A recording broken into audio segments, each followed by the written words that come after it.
అక్కడ కూడా ప్రకటించారు. ఎందుకు ఈ గ్యారంటీస్ని ప్రజలు నమ్మట్లేదు హర్యానాలో కానీ మహారాష్ట్రలో?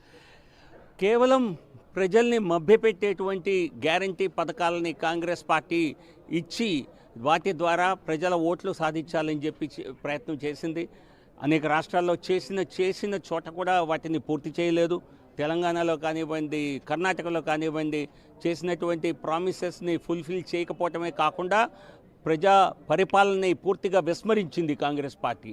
సో కాబట్టి ప్రజలకు అర్థమైంది. అలాంటిది నరేంద్ర మోదీ గారు చేసినటువంటి ప్రతి ఒక్క ప్రామిస్ని, చేయని ప్రామిస్ని కూడా అభివృద్ధి విషయంలో పూర్తి చేశారు.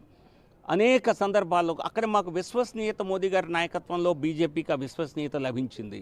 మరోపక్క మహారాష్ట్ర ప్రభుత్వం కూడా లాడ్లీ బెహనా లాంటి పథకాలని మహిళలకి కేవలం అనౌన్స్మెంట్ చేయలేదు, ఇచ్చి దాన్ని అమలు చేసింది. భవిష్యత్తులో కొనసాగిస్తామన్నటువంటి నమ్మకం కలగజేసింది.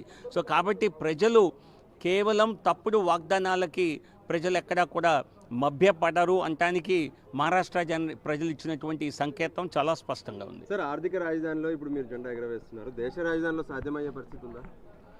దేశ రాజధానిలో భారతీయ జనతా పార్టీ 10 సంవత్సరాలు పైగా మీరనే ఢిల్లీ అసెంబ్లీ ఎన్నికల్లో ఖచ్చితంగా ఢిల్లీ అసెంబ్లీలో కూడా ఈసారి భారతీయ జనతా పార్టీ రానున్న ఫిబ్రవరి ఎన్నికల్లో విజయం సాధించే దిశగా అడుగులు వేస్తోంది.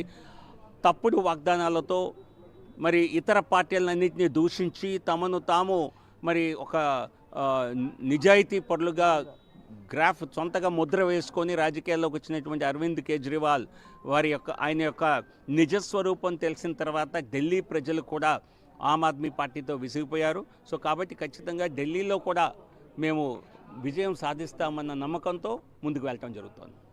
Thank you.